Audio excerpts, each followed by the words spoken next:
مان کر جو ہے زندگی نہیں گزارو گے تو دنیا کے اندر بھی ناکام رہو گے اور آخرت میں۔ یہاں اللہ سارے انبیاء علیہ السلام کا قصہ بیان کرنے کے بعد جو ہے ان کو پھر جو ہے ہدایت کے راستے کی دعوت دے رہے ہیں، اور پھر آگے فرمایا فَمَن يَعْمَلْ من الصالحات، کہ بس جو شخص کرے گا نیک عمل وَهُوَ مُؤْمِنٌ، اور وہ کیا ہے؟ مومن بھی ہے، وہ نیک ہے، ایمان والا ہے، فَلَا كُفْرَانَ لِسَعْيِهِ، پس ہم نہیں ناقدری کرتے اس کی کوشش کی، اس کی محنت کی، وَإِنَّ لَهُ كَاتِبُونَ، اور بے شک ہم اس کو لکھ لیتے ہیں۔ یہ اللہ رب العزت نے اپنے ایمان والے بندوں کے لیے جو ہے بڑی جو ہے امید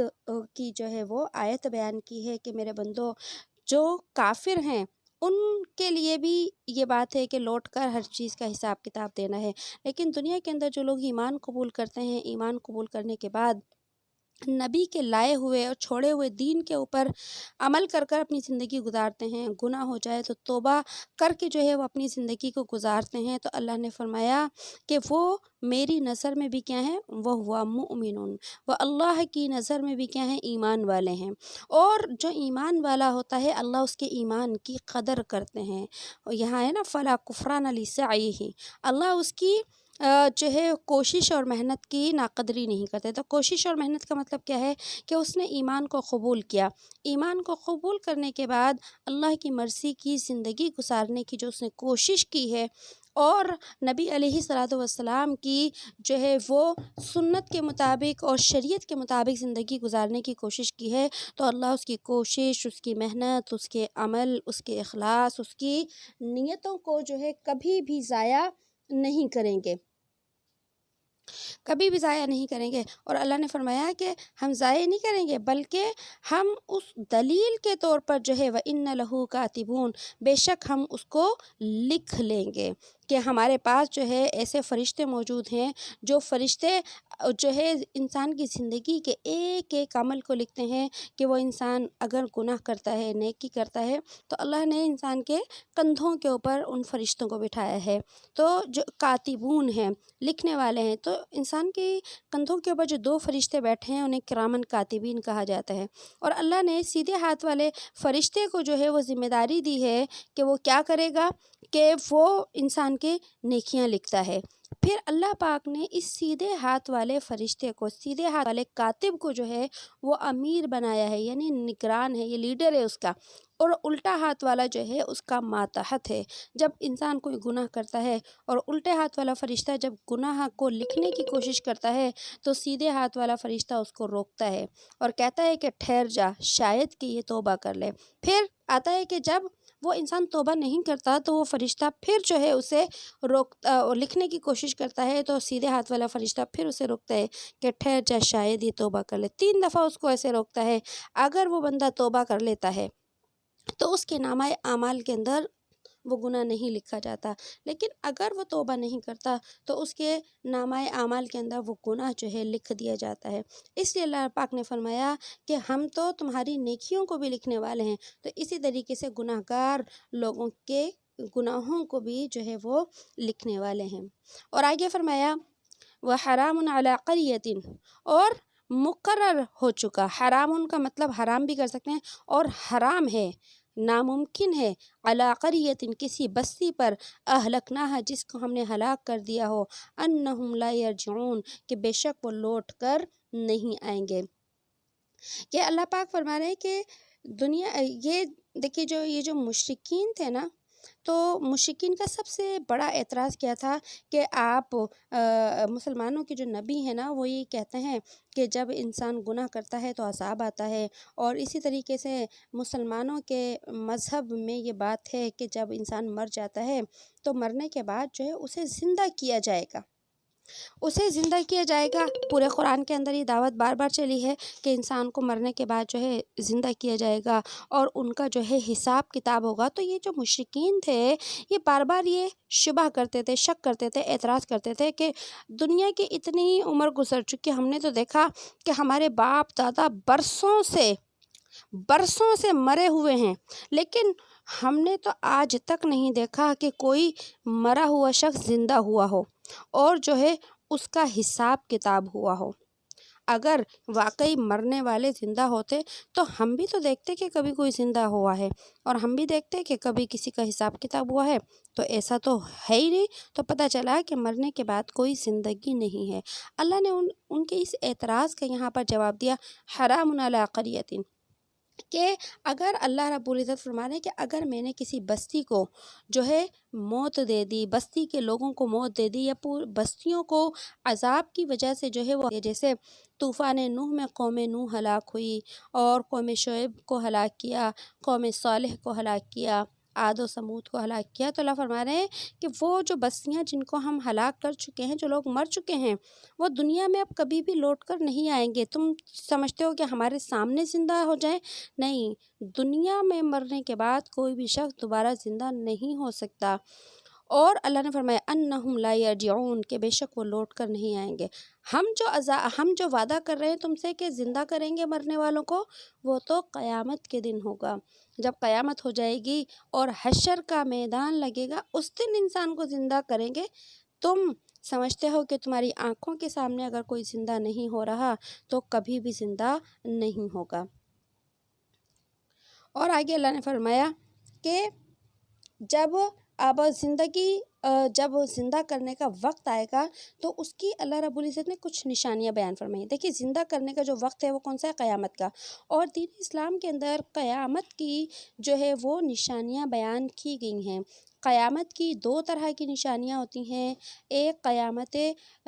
کبریٰ ہوتی ہے، ایک آیت کبریٰ ہوتی ہے، اور ایک آیت صغریٰ۔ آیت کہتے ہیں نشانی کو، کہ قیامت آنے کی جو ہے وہ چھوٹی چھوٹی جتنی بھی نشانیاں ہیں، ان نشانیوں کو بھی ہمارے نبی صلی اللہ علیہ وسلم نے بیان فرما دیا، اور جو بڑی بڑی نشانیاں ہیں ان کو بھی بیان فرما دیا۔ قیامت کی جتنی بھی چھوٹی نشانیاں ہیں، یاد رکھیے سب پوری ہو چکی ہیں۔ ہمارے نبی صلی اللہ علیہ وسلم کا دنیا میں تشریف لانا یہ قیامت کی نشانیوں میں سے ایک نشانی ہے۔ اور اگر ہم دیکھیں کہ ہمارے نبی علیہ السلام کی بعثت کو دنیا میں تشریف لائے ہوئے تقریباً 1450 سال ہو چکے ہیں،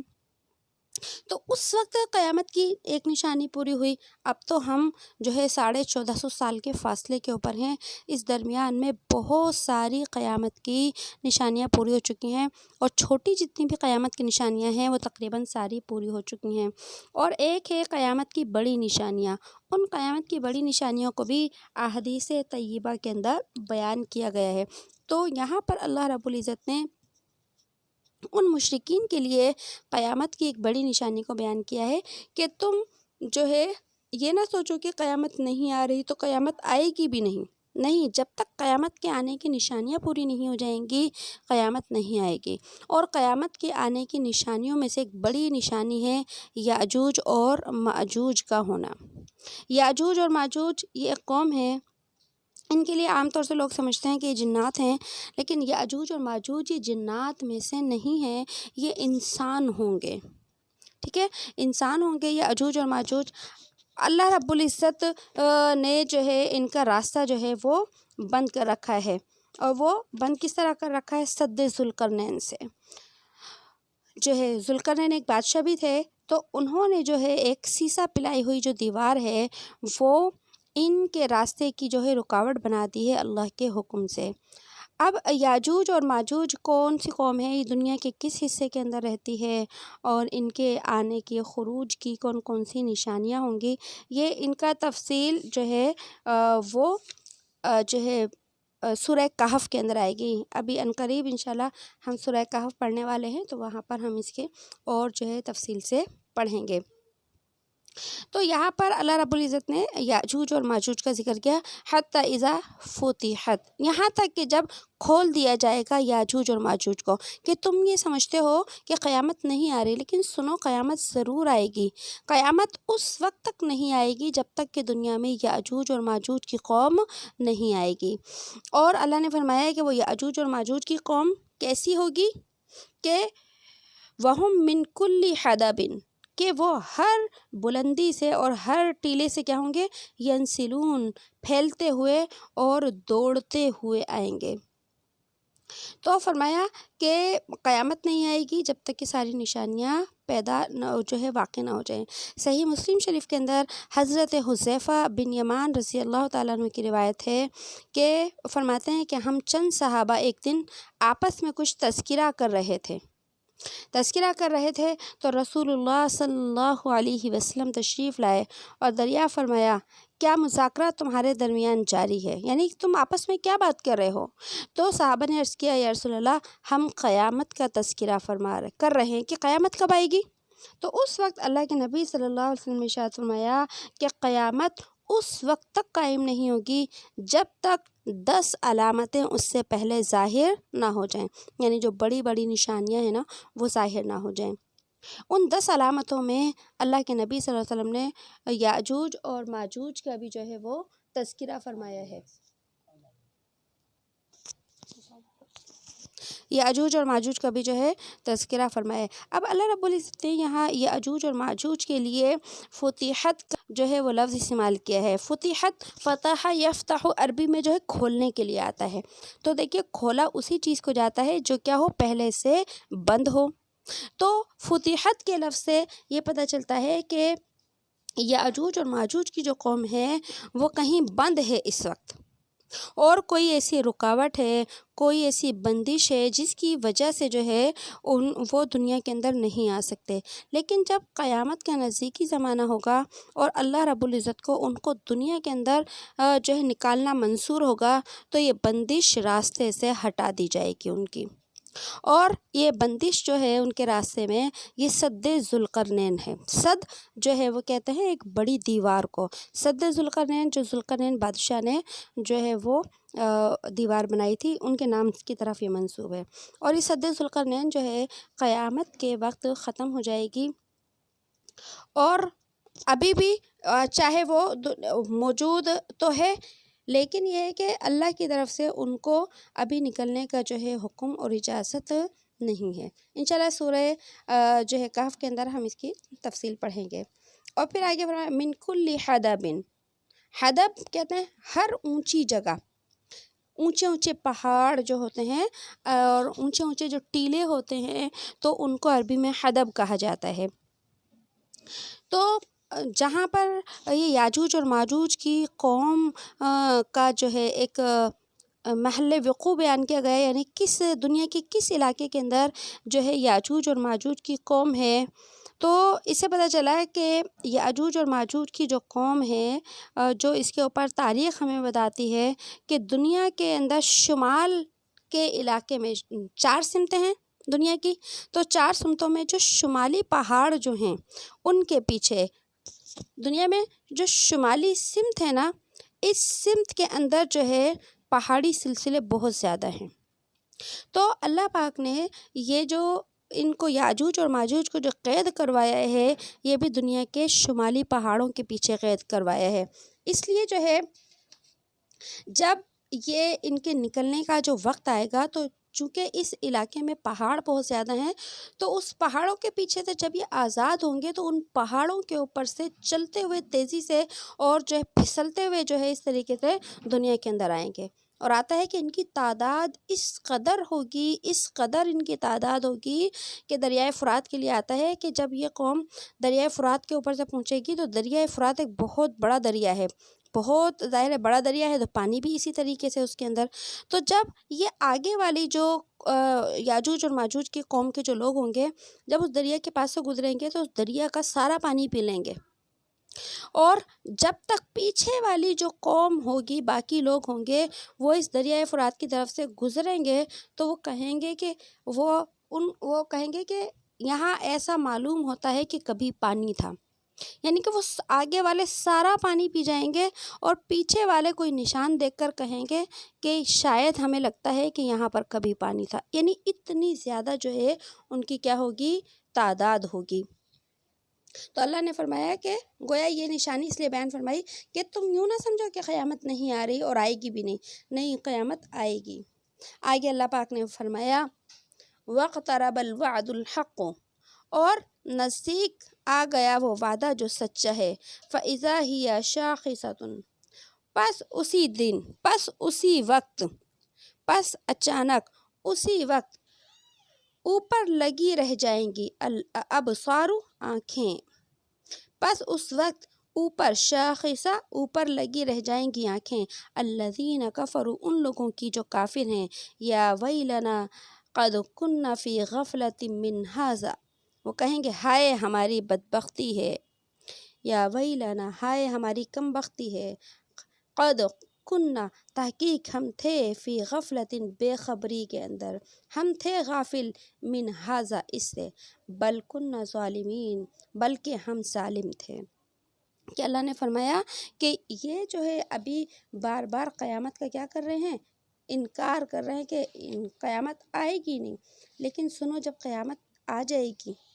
اللہ کا جو وعدہ ہے یا الوعد الحق جو بیان لکھا ہے، اس کا معنی ہے قیامت، کہ جس قیامت کا انکار کر رہے ہیں جب یہ قیامت آ جائے گی تو پھر ان کی آنکھیں جو ہیں وہ پھٹ جائیں گی۔ جب دیکھیے انسان کسی ایسی چیز کو دیکھ لے جس کی وہ توقع نہ رکھتا ہو تو اس کی حیرت جو ہے وہ کس قدر ہوتی ہے کہ اسے یقین ہی نہیں آ رہا ہوتا کہ ہمیں تو امید بھی نہیں تھی اس چیز کی۔ تو یہاں پر قرآن نے وہ منظر بیان کیا ہے کہ جب اب دیکھیں مشرکین مکہ جن کا ذکر ہے وہ تو مر چکے ہیں، لیکن جب قیامت کے دن وہ بیدار ہوں گے، یعنی ان کو زندہ کیا جائے گا، جب وہ دیکھیں گے کہ یہ میدان حشر لگا ہوا ہے اور ہمیں تو زندہ کر دیا گیا، ہم تو ہمیشہ زندگی میں انکار کرتے تھے کہ ہمیں زندہ نہیں کیا جائے گا، تو ان کی آنکھیں پھٹ جائیں گی اور وہ کیا کہیں گے، یا ویلنا، وہ کہیں گے ہائے ہماری بدبختی ہے، ہم تو اس قیامت سے کیا تھے، بے خبر تھے۔ پھر کیا کہیں گے، بے خبر نہیں بلکہ ہم تو کیا تھے، ظالم تھے، ہم نے کبھی نبی کی دعوت کو مانا ہی نہیں، ہمارے سامنے تو قرآن کی آیات آئیں، نبی کی دعوت آئی کہ قیامت آئے گی اور حساب کتاب ہوگا، لیکن ہم ہی گناہ گار تھے کہ ہم نے نہیں مانا۔ آگے فرمایا انکم وما تعبدون من دون اللہ، بے شک تم وما تعبدون اور جن کی تم پوجا کرتے ہو، من دون اللہ اللہ کے علاوہ، حسب جہنم وہ ایندھن ہیں دوزخ کا، انتم لہا واردون اور تم کو اس پر پہنچنا ہے، لو کان ہؤلاء آلہۃ اگر ہوتے یہ بت معبود، ما وردوہا تو یہ نہیں پہنچتے اس پر، وکل فیہا خالدون اور یہ سارے کے سارے اس میں ہمیشہ پڑے رہیں گے۔ اور آگے فرمایا لہم فیہا زفیر ان کو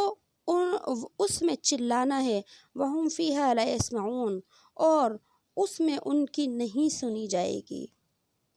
اب یہاں پر اللہ رب العزت نے جو ہے ان کا آخرت کا انجام بھی بیان فرمایا کہ دیکھو قیامت آنے والی ہے، لیکن اگر تم نے اب بھی اپنی بت پرستی کو نہیں چھوڑا، اپنے کفر کو نہیں چھوڑا، اپنے شرک کو نہیں چھوڑا،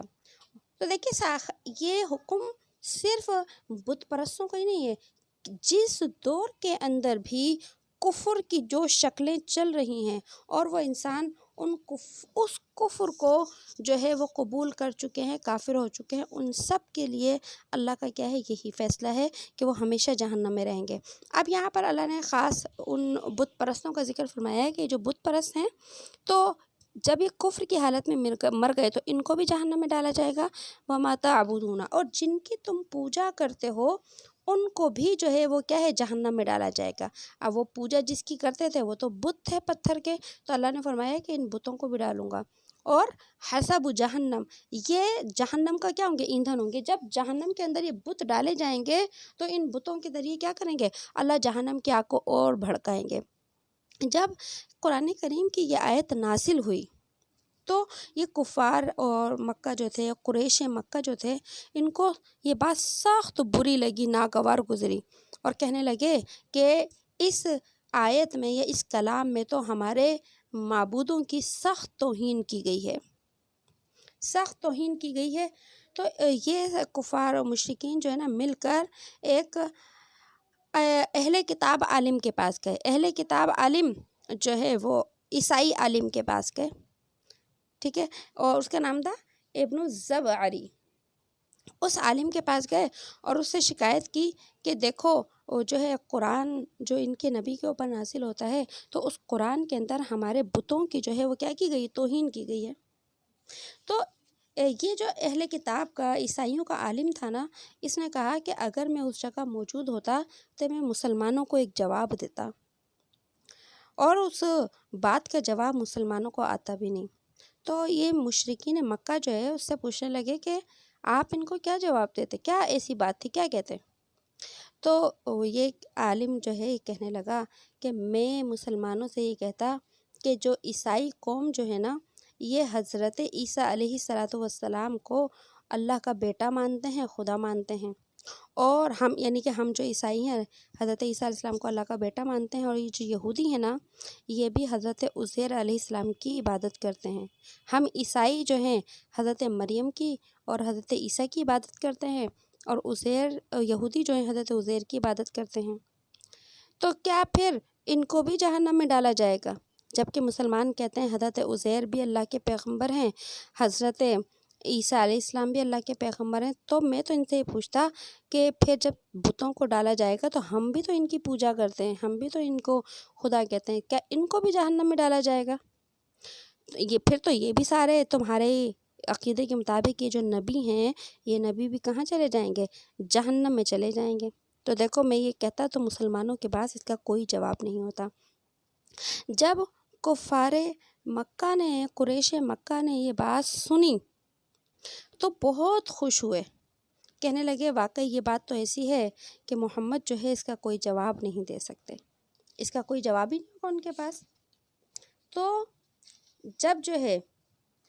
یہ بات ہوئی تو اللہ رب العزت نے ان کے اس بات کے جواب کے اندر اگلی آیت کو جو ہے وہ کیا کر دی، اگلی آیت کو نازل فرما دیا۔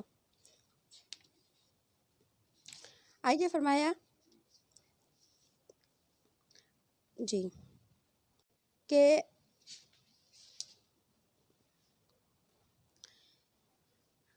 لَوْ كَانَ هَؤُلَاءِ آلِهَةً، اگر ہوتے یہ بت معبود تو نہ پہنچتے اس کے اوپر۔ اچھا، اللہ نے جو ان کے اعتراض کے اندر جو جواب آیت نازل فرمائی نا، وہ جو ہے آیت دیکھیے ابھی نیچے آ رہی ہے، ٹھیک ہے نا؟ میں پہلے اس آیت کا جواب بتا دیتی ہوں آپ کو۔ ان الذین سبقت لہم من الحسنی، یہ آیت جو ہے یہاں آگے آ رہی ہے، یہ والی آیت جو آپ کو نظر آ رہی ہے، یہ تھا ان کا جواب کہ اللہ نے ان کے اس جواب کے اندر، سوال کے جواب کے اندر جو ہے قرآن کریم کی اس آیت کو جو ہے وہ نازل فرمایا کہ جن لوگوں کے لیے الذین سبقت لہم من الحسنی، کہ بے شک سبقت کر گئی جن کے واسطے نیکی، اولئک عنہا مبعدون، تو وہ اس جہنم سے بہت دور رہیں گے۔ مطلب کیا ہے کہ انہوں نے تو اپنے عقیدے کے مطابق یہ چیلنج کیا کہ جو ہے پھر تو حضرت مریم، حضرت عیسیٰ اور حضرت عزیر علیہ السلام بھی کہاں جائیں گے؟ جہنم میں جائیں گے۔ یہ مثال پیش کی تو اللہ نے جو ہے اس کا جواب دے دیا کہ نہیں، ایسا نہیں ہو سکتا کہ وہ جو میرے پیغمبر ہیں انہوں نے تو کبھی جو ہے انسانوں کو اپنی خدائی کی دعوت نہیں دی۔ جو یہ بیوقوف ہیں انہوں نے خود ان کو خدا بنایا ہے، انہوں نے کبھی ان کو خدائی کی دعوت نہیں دی کہ میری جو ہے بندگی کرو، عبادت کرو، لہذا وہ تو میرے ہی بھیجے ہوئے پیغمبر تھے، میں ان کو کیسے جہنم میں ڈال دوں گا؟ یہ تمہاری کیا ہے، بھول ہے۔ تو اللہ نے اس اگلی آیت میں اس کا جواب دیا۔ اب اوپر سے واپس دیکھیں کہ اللہ نے فرمایا لَوْ كَانَ هَؤُلَاءِ، اگر یہ بت معبود ہوتے تو نہ پہنچتے اس کے اوپر، ما وردوہا، اللہ نے فرمایا نا کہ جتنے بھی بت ہوں گے ان سب کو جہنم میں ڈالوں گا۔ اب اللہ ان کو چیلنج کر رہے ہیں کہ اگر یہ بت ہر چیز کے اوپر قادر ہوتے، نفع اور نقصان کے اوپر قادر ہوتے، موت اور زندگی کے اوپر قادر ہوتے، تو یہ تو جو ہے تمہیں نہیں بچا سکتے، اپنے آپ کو نہیں بچا سکتے تو یہ تمہیں کیا بچائیں گے؟ اگر واقعی یہ خدا ہوتے تو ان کے پاس اتنی طاقت ہونی چاہیے تھی کہ جب میں انہیں جہنم میں ڈال رہا ہوتا ما وردوہا، تو یہ نہ پہنچتے اس جہنم میں، کیونکہ جس کے پاس طاقت ہوتی ہے تو وہ کیا کرتا ہے؟ مقابلہ کرتا ہے۔ میں تو انہیں اٹھا کر جہنم میں ڈال رہا ہوں اور وہ جو ہے کوئی مقابلہ بھی نہیں کر رہے۔ تو اللہ نے فرمایا کہ اگر یہ ہوتے معبود تو یہ جہنم میں نہیں جاتے۔ اور آگے فرمایا وَكُلٌّ فِيهَا خَالِدٌ وَكُلٌّ فِيهَا خَالِدُونَ، وہ ہمیشہ اس میں پڑے رہیں گے، یعنی تم اور تمہارے معبود کبھی بھی جہنم سے نہیں نکالے جائیں گے۔ یہ اللہ کا فیصلہ ہے جہنمی لوگوں کے لیے اور کفار کے لیے۔ آگے فرمایا کہ جب وہ جہنم کے اندر ڈالے جائیں گے لہم فیہا زفیر، تو وہاں پر کیا کریں گے؟ چیخ و پکار کریں گے، کیونکہ جہنم میں جانے کے بعد جب عذاب ہوگا، عذاب کیا ہوگا؟ انسانوں کو ہی ہوگا، تو اس میں جو ہے وہ شور شرابہ چیخ پکار کریں گے اور کسی کی کوئی بات نہیں سنیں گے، لا یسمعون، اور وہ اس میں کچھ نہیں سنیں گے، سب اپنے اپنے غم کی وجہ سے، اپنے اپنے جو ہے وہ عذاب کی وجہ سے پریشان ہوں گے، کوئی کسی کے جو ہے داد رسی نہیں کرے گا، کوئی کسی کی دلجوئی نہیں کرے گا، کوئی کسی کی پریشانی کو نہیں بانٹے گا، کوئی کسی کی بات کو نہیں سنے گا۔ اس لیے گویا کہ اللہ یہ منظر کشی کر رہے ہیں کہ اے انسانوں، میں نے جس نبی کے ذریعے دین اور اسلام بھیجا ہے تو تم اس دین کو، اسلام کو قبول کر لو، مرنے سے پہلے جو ہے ایمان کو قبول کر لو، ورنہ تمہارا یہ دردناک انجام ہونے والا ہے۔ اور آگے فرمایا لا یسمعون حسیسہا، نہیں سنیں گے وہ اس میں حسیس، اس کی آہٹ کو، وہم فی مشتہت انفسہم خالدون، اور وہ اس کے اندر اپنے جی کے مزوں میں رہیں گے ہمیشہ۔ جی سے مراد اپنے دل اور اپنی مرضی کے جو ہے وہ مزوں کے اندر رہیں گے ہمیشہ۔ کہ کیا فرما رہے ہیں اللہ پاک کہ یہ جو دنیا ہے، دنیا کے اندر جو ہے یہ جہنم سے یعنی کہ جنت سے اس قدر دور رکھے جائیں گے، یعنی جب ان کفار کو جہنم میں ڈالا جائے گا، دوزخ میں ڈالا جائے گا، تو وہ جنت سے اتنی دور رکھے جائیں گے کہ وہ جنت کی کوئی آہٹ بھی نہیں سن سکیں گے، کیونکہ جو جنت میں لوگ ہوں گے وہاں سے جو ہے ان کی خوشیوں کی، ان کی مسکرانے کی، ان کی ہنسنے کی آوازیں ہوں گی، ان کی جو ہے، تو اللہ نے فرمایا ہے کہ تم جنت سے اتنی دور رہو گے کہ جنت کی نہ خوشبو پاؤ گے اور نہ جنت کی کبھی آہٹ سنو گے۔ اور آگے کیا فرمایا؟ وہم فی، اور وہ لوگ اپنی من چاہی زندگی میں، اور وہ لوگ جو اپنی من چاہی چیزوں میں ہمیشہ رہیں گے، کہ جو جنت میں چلا گیا تو پھر کیا ہے، وہ اپنی مرضی کی زندگی گزارے گا۔ دیکھیں انسان کی زندگی کے دو دور ہیں، ایک دنیا کی زندگی ہے، ایک آخرت کی زندگی ہے۔ اب جو شخص دنیا کی زندگی کو اپنی مرضی کے مطابق گزار کر چلا جاتا ہے کہ اس میں نہ دین کا خیال رکھتا، نہ شریعت کا خیال رکھتا، اپنی مرضی کی زندگی گزارتا ہے، تو پھر جو ہے قیامت کے دن اسے اللہ کی مرضی کی زندگی گزارنی پڑتی ہے، یعنی عذاب کی۔ لیکن جو شخص دنیا کے اندر دین کی زندگی گزار کر چلا جاتا ہے، اللہ کی مرضی کی زندگی گزار کر چلا جاتا ہے، تو پھر آخرت میں اس کی مرضی کی زندگی ہوتی ہے۔ اس لیے اللہ نے فرمایا کہ جو جنتی لوگ ہوں گے وہ اپنی مرضی کی زندگی جئیں گے، اور خالدون، وہ ہمیشہ رہیں گے، ان کو جنت سے کبھی بھی نہیں نکالا جائے گا، جہنمیوں کو جہنم سے نہیں اور جنتیوں کو جنت سے نہیں نکالا جائے گا۔ اور اس کے بعد آگے فرمایا لا یحزنہم، نہیں ان کو غم ہوگا، الفزع الاکبر، اس بڑی گھبراہٹ سے، وتتلقاہم الملائکہ، اور لینے کے لیے آئیں گے ان کو فرشتے، ھذا یومکم الذی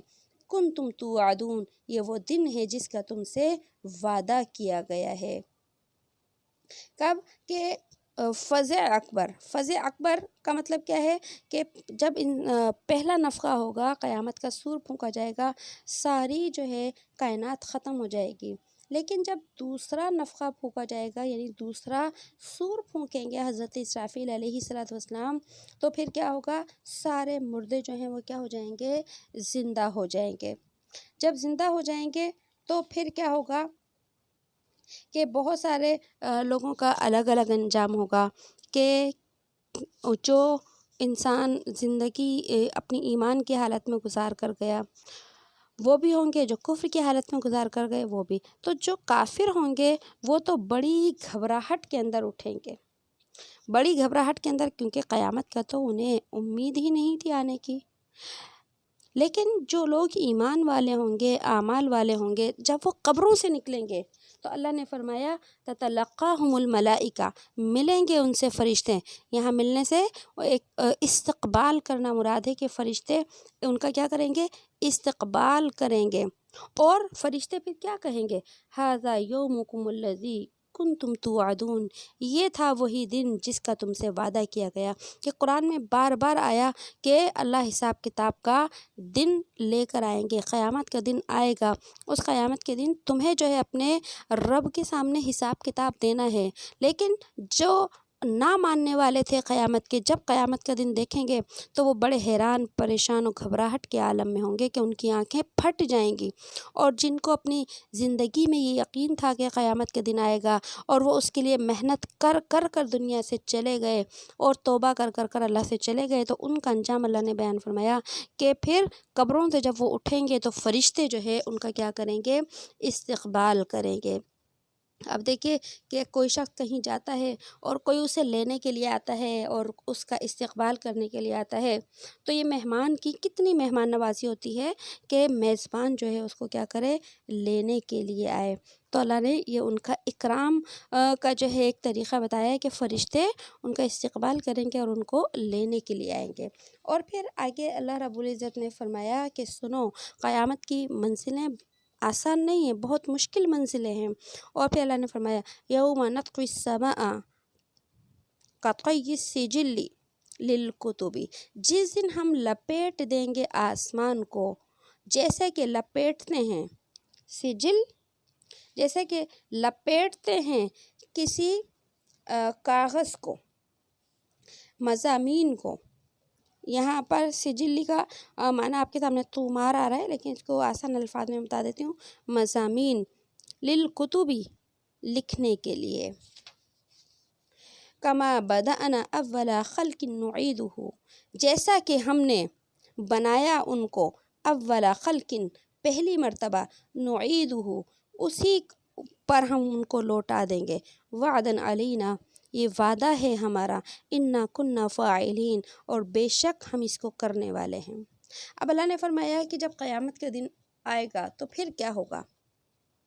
کہ قیامت کے دن جو ہے آسمانوں کو لپیٹ دیا جائے گا۔ یوم نطوی السماء، جس دن ہم لپیٹ دیں گے آسمان کو جیسا کہ لپیٹ دیا جاتا ہے لکھے ہوئے کاغذ کو۔ اب میں سجل للکتب کا ترجمہ کر رہی ہوں، لکھا ہوا کاغذ۔ کہ دیکھیے پہلے زمانے کے اندر جب بادشاہوں کے پاس خطوط لکھے جاتے تھے تو وہ ایک بڑی سی تحریر ہوا کرتی تھی اور جو ہے اس کو لپیٹا جاتا تھا۔ آج بھی اگر کوئی لکھی ہوئی تحریر ہوتی ہے تو عام طور سے اگر ہم اس کو کسی کو دینا چاہیں تو اسے فولڈ کر کے دیتے ہیں۔ تو یہ اللہ رب العزت نے جو ہے ایک مثال دی ہے کہ میں اتنے بڑے آسمان کو کیا کروں گا؟ لپیٹ دوں گا۔ جیسے لپیٹتے تو دیکھیں کیوں ہے، جب ہمیں کوئی جگہ خالی کرنی ہو، سمیٹنا ہو، تو ہم چیزوں کو لپیٹ کر کیا کر دیتے ہیں؟ ایک طرف رکھ دیتے ہیں۔ تو اللہ نے فرمایا کہ اس دن آسمانوں کو بھی اللہ لپیٹ کر جو ہے آسمانوں کو لپیٹیں گے اور زمینوں کو لپیٹیں گے، اور آسمان اور زمینوں کو لپیٹ کر جو ہے کیا کریں گے؟ ان آسمانوں اور زمینوں کے اندر جتنی بھی مخلوقات ہیں ان مخلوقات کے سمیت اللہ پاک لپیٹ دیں گے، اور ان تمام آسمان اور زمینوں کو اللہ پاک اپنے ایک ہاتھ میں لیں گے۔ اب اللہ کا ہاتھ کیا ہے؟ ایک مثال دی ہے۔ اللہ کا تو انسانوں کی طرح کوئی ہاتھ نہیں ہے، یہ متشابہات ہیں، یہ آیتیں اس طرح کی متشابہات ہیں۔ کہیں جیسے اللہ کے ہاتھ کا ذکر آتا ہے، کہیں اللہ کے ہنسنے کا ذکر آتا ہے، انہیں متشابہات کہتے ہیں۔ کہ اللہ نے یہاں ذکر فرمایا ہے کہ میں کیا کر لوں گا؟ اس کو لپیٹ لوں گا، ٹھیک ہے۔ قرآن کریم میں اور حدیث طیبہ میں دوسری جگہ آتا ہے کہ اللہ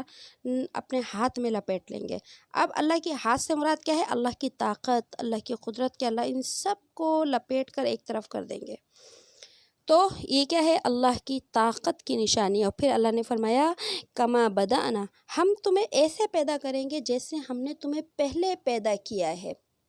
کہ جس انسان کو اللہ نے جس حالت کے اوپر پیدا کیا، اللہ نے جس انسان کو بنایا ہے نا، مثلا کسی انسان کی صورت کیسی ہے، کسی کی صورت کیسی ہے، کسی کا قد کتنا ہے، کسی کا کتنا ہے، کسی کا جسم کتنا ہے، کسی کا کتنا ہے، تو جیسے اللہ پاک نے دنیا میں ان کو جیسا جسم عطا کیا، جیسی شکل و صورت ادا کی، بالکل اللہ ویسی ہی کیا کریں گے؟ فرمایا نعیدہ، جیسا ہم نے پہلی مرتبہ پیدا کیا تھا اسی طریقے سے ہم ان کو پہلی مرتبہ دوبارہ بھی پیدا کریں گے۔ اور فرمایا وعدن علینا، یہ وعدہ ہے ہمارا، تم ہماری بات کو جھوٹ نہ سمجھو۔ اللہ فرما رہے ہیں میں وعدہ کر رہا ہوں تم سے، اور اس وعدے کو کیا ہے، انا کنا فاعلین، بے شک ہم کرنے والے، یعنی میں اپنا وعدہ تمہیں سچ کر کر دکھاؤں گا۔ آج تمہیں یہ اعتراض ہے اور شک ہے کہ ہم کیسے پیدا ہوں گے، لیکن سنو یہ میرا وعدہ کیا ہوگا، پورا ہوگا۔ اور آگے فرمایا وَلَقَدْ كَتَبْنَا، جی وَلَقَدْ كَتَبْنَا فِي الزَّبُورِ مِن بَعْدِ الذِّكْرِ، اور بے شک ہم نے لکھ دیا زبور میں نصیحت کے پیچھے، ان الارض یرثها عبادی الصالحون، کہ بے شک زمین کے مالک میرے نیک بندے ہوں گے،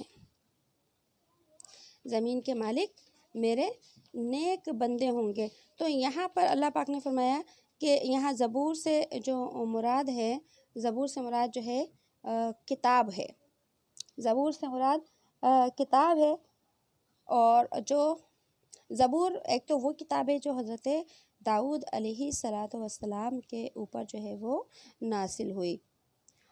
تو اللہ نے فرمایا کہ زبور کے اندر، باقی ساری کتابوں کے اندر جو ہے اللہ نے یہی بات بیان فرمائی ہے، جتنے بھی انبیاء علیہ السلام کے اوپر کتابیں نازل ہوئیں، کہ ہم کیا کریں گے، نیک لوگوں کو کامیاب کریں گے، ان الارض یرثها، کہ زمین کے وارث ہم نیک لوگوں کو بنائیں گے۔ یہاں زمین سے مراد ارض جنت ہے، جنت کی زمین ہے، کہ دنیا کے اندر دیکھیے جو زمین ہوتی ہے اس کے مالک اور وارث تو کافر بھی ہوتے ہیں، جو کافر نے زمین خرید لی وہ کافروں کی ملکیت ہو گئی، جو مسلمانوں نے خرید لی وہ مسلمانوں کی ملکیت ہو گئی۔ لیکن یہاں جس زمین کا ذکر ہے اس کے لیے اللہ نے فرمایا کہ نیک لوگ اس کے وارث ہوں گے، تو یہ جنت کی سرزمین ہوگی، کہ جنت کی سرزمین کا وارث اور مالک صرف اور صرف کیا ہوں گے، نیک لوگ ہوں گے، کافروں کا اس کے اندر کوئی بھی حصہ نہیں ہوگا۔ اور آخری آیت میں فرمایا اِنَّ فِي هَذَا لَبَلَاغًا، بے شک اس میں پہنچنے والے ہیں، بے شک اس میں پہنچا دینا ہے، لِقَوْمٍ عَابِدِينَ، اس قوم کے لیے جو بندگی کرنے والے ہیں۔ کہ اللہ رب العزت نے قرآن کریم کے اندر جو ہے وہ کیا کیا ہے، قرآن کریم کے اندر اللہ نے جتنے بھی حالات بیان فرمائے ہیں، تو ان حالات اور جتنے بھی مضمون ہیں، جتنی بھی نشانیاں ہیں، جتنے بھی باتیں ہیں، جو ہے ان سے ان لوگوں کو ہدایت ملتی ہے جو کہ عبادت کرنے والے ہیں، جو ان کو سچا سمجھنے والے ہیں۔ ورنہ اللہ نے تو دین اور اسلام اور قرآن ہر ایک کے لیے بھیجا ہے، لیکن جو عابدین ہیں، جو قرآن کو سچا سمجھتے ہیں، قرآن والے نبی کے اوپر ایمان لے کر آتے ہیں، تو ہدایت صرف انہی کو ملا کرتی ہے۔ اور آگے فرمایا وَمَا أَرْسَلْنَاكَ إِلَّا رَحْمَةً لِّلْعَالَمِينَ، اور نہیں بنایا ہم نے آپ کو مگر رحمت جہاں والوں کے لیے۔ یہ نبی علیہ السلام کی شان کے اندر جو ہے ایک بہت اونچی آیت ہے۔ میں اس صورت کو جو ہے انشاءاللہ آج ہم پوری کر لیں گے، لہٰذا آپ لوگ جو ہے تھوڑا سنتے رہیں، یہ صورت پوری ہو جائے گی بھی۔ کہ اللہ رب العزت نے فرمایا کہ یہ آپ صلی اللہ علیہ وسلم کی ہستی جو ہے جہاں والوں کے لیے رحمت بنا کر بھیجی گئی ہے۔ رحمت کس طریقے سے، کہ آپ صلی اللہ علیہ وسلم کی ساری زندگی، سارے کے سارے اعمال جہاں والوں کے لیے کیا تھے، رحمت تھے۔ ایک حدیث مبارکہ کے اندر آتا ہے کہ آپ صلی اللہ علیہ وسلم نے ایک مرتبہ حضرت جبرائیل علیہ السلام سے پوچھا کہ جبرائیل، کیا تمہیں میرے رحمت للعالمین ہونے سے کوئی فائدہ حاصل ہوا؟ کہ اللہ نے جیسے قرآن میں فرمایا کہ آپ رحمت ہیں سارے جہاں کے لیے، اے جبرائیل تمہیں کیا فائدہ ہوا؟ تو حضرت جبرائیل علیہ السلام نے عرض کیا یا رسول اللہ، آپ کے تشریف لانے سے پہلے، دنیا میں آنے سے پہلے مجھے ہر وقت یہ خطرہ رہتا تھا کہ میرا انجام کیا ہوگا، کیونکہ میں نے اپنی آنکھوں سے دیکھا ہے کہ شیطان اللہ کی بارگاہ کے اندر کیا ہو گیا، مردود ہو گیا، اللہ کی بارگاہ میں جو ہے ناکام ہو گیا۔ تو مجھے ڈر رہتا تھا کہ کہیں میں بھی ناکام نہ ہو جاؤں۔ لیکن اے اللہ کے نبی، جب آپ پر اللہ نے قرآن کریم کی یہ آیات نازل کی، اِنَّهُ لَقَوْلِ رَسُولٍ کریم، ذی قوت عند ذی العرش مکین، یہ نا یہ شروع کے سپاروں میں ہم پڑھ چکے ہیں آیت۔ اس میں حضرت جبرائیل علیہ السلام کا تذکرہ بھی اللہ نے فرمایا، اور جبرائیل علیہ السلام کے مقام اور عصمت کو قرآن کریم میں بیان فرمایا۔ تو حضرت جبرائیل علیہ السلام نے فرمایا کہ ان آیات کے نازل ہونے کے بعد اے اللہ کے نبی مجھے یقین ہو گیا کہ میرا انجام اچھا ہوگا، یعنی مجھے آپ کے رحمت للعالمین ہونے سے یہ فائدہ حاصل ہوا۔ ہمارے نبی صلی اللہ علیہ وسلم زندگی کا ایک ایک کام جو ہے امت کے لیے کیا تھا؟ رحمت تھا۔ آپ نے جو جو کر کر دکھایا وہ سب امت کے لیے کیا تھا؟ رحمت تھا۔ رحمت مراد کہ آپ علیہ الصلوۃ والسلام کی زندگی کے ایک ایک معاملے کے اندر، ایک ایک عمل کے اندر خیر ہی خیر ہے۔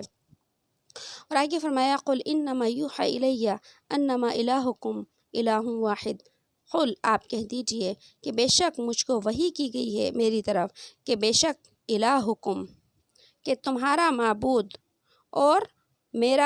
تمہارا معبود ایک ہے، فہل انتم مسلمون، کیا تم حکم ماننے والے ہو؟ کہ اللہ فرما رہے ہیں کہ میں نے جب قرآن بھیجا تو ساری امت کے لوگوں کے لیے، سارے لوگوں کے لیے قرآن بھیجا، اور ایک ہی معبود ہے، یعنی کہ میں سب کا معبود ہوں، ایمان والوں کا بھی معبود میں ہی ہوں اور تم کفار کا معبود بھی میں ہی ہوں، پھر تم کیوں اسلام نہیں لے کر آتے؟ فَإِن تَوَلَّوْا فَقُلْ آذَنْتُكُمْ عَلَى سَوَاءٍ، پھر اگر وہ منہ موڑ لیں، فَإِن تَوَلَّوْا، پھر اگر وہ منہ موڑ لیں، فَقُلْ، اے نبی آپ کہہ دیجئے، آذَنْتُكُمْ، میں نے تمہیں خبر کر دی، عَلَى سَوَاءٍ، دونوں کو برابر،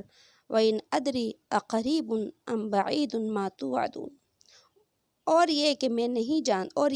نہیں جانتا، اقریب کیا قریب ہے، ام بعید یا دور ہے، ما توعدون جو تم سے وعدہ کیا گیا۔ مطلب کیا ہے کہ اے نبی آپ انہیں یہ بتا دیجئے کہ میں نے تو تمہیں کو خبر کر دی، تم کو خبر کر دی، یعنی یہ بتا دیا کہ اللہ کا عذاب آنے والا ہے اگر تم ایمان نہیں لاؤ گے۔ تو وہ بار بار یہی کہتے تھے، ٹھیک ہے ہم تو کافر ہیں نا،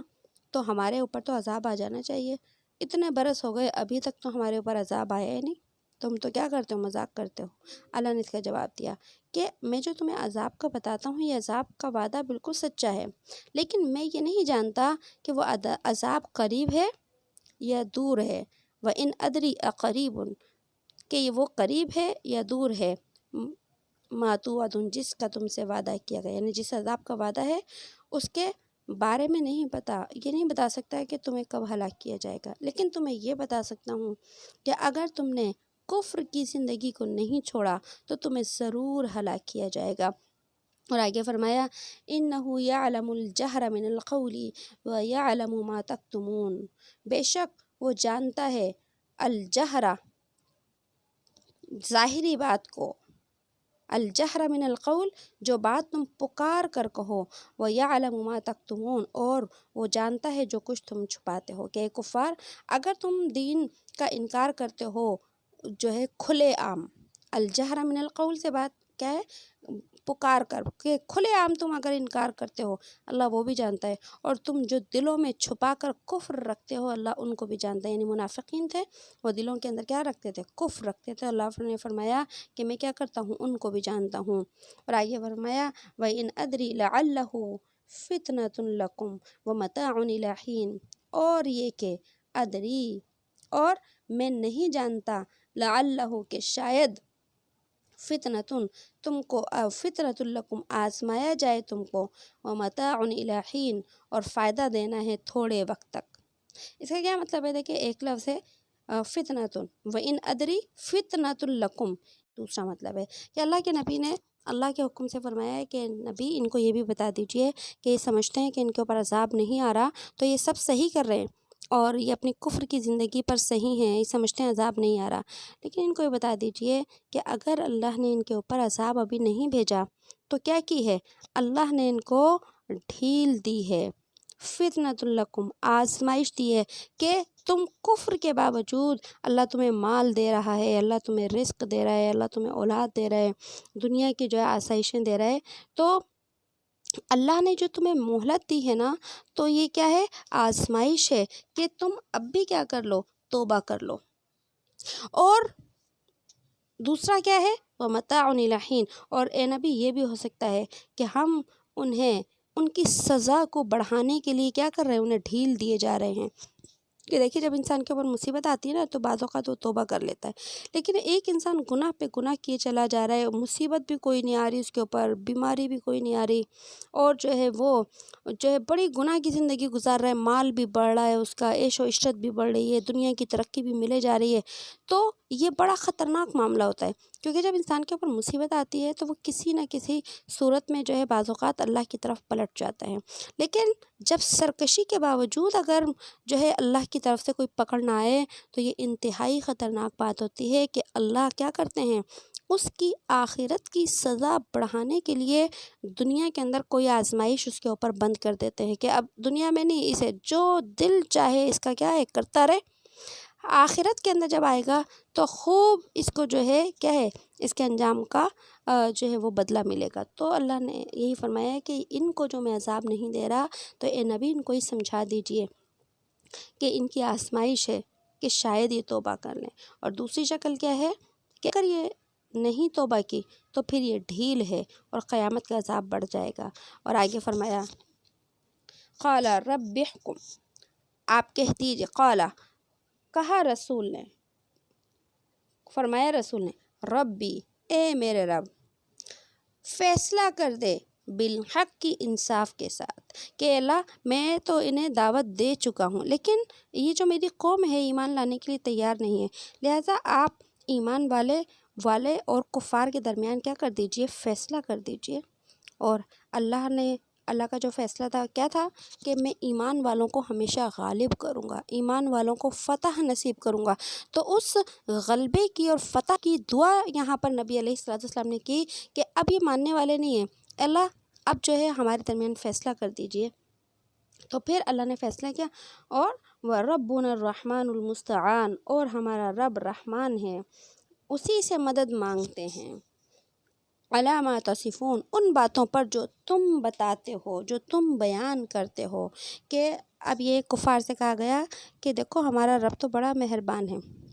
کہ جو تم رب کے متعلق جو ہے باتیں کرتے ہو اور جو ہے نبیوں کے متعلق باتیں کرتے ہو، تو تمہارے پاس تو مدد مانگنے کے لیے ان بتوں کے علاوہ کچھ نہیں ہے، لیکن ہم تمہارے مقابلے میں اپنے رب سے مدد مانگیں گے اور رب ہمیں ہر جگہ پر کیا کرے گا؟ کامیاب کرے گا۔ تو پھر اللہ نے فتح مکہ میں مسلمانوں کو کیا کامیاب کیا، اور غزوہ بدر کے اندر مسلمانوں کو کامیاب کیا، غزوہ احد میں کامیاب کیا، جنگوں کے اندر اللہ نے ہر جگہ پر کیا کیا؟ مسلمانوں کو کامیاب کیا۔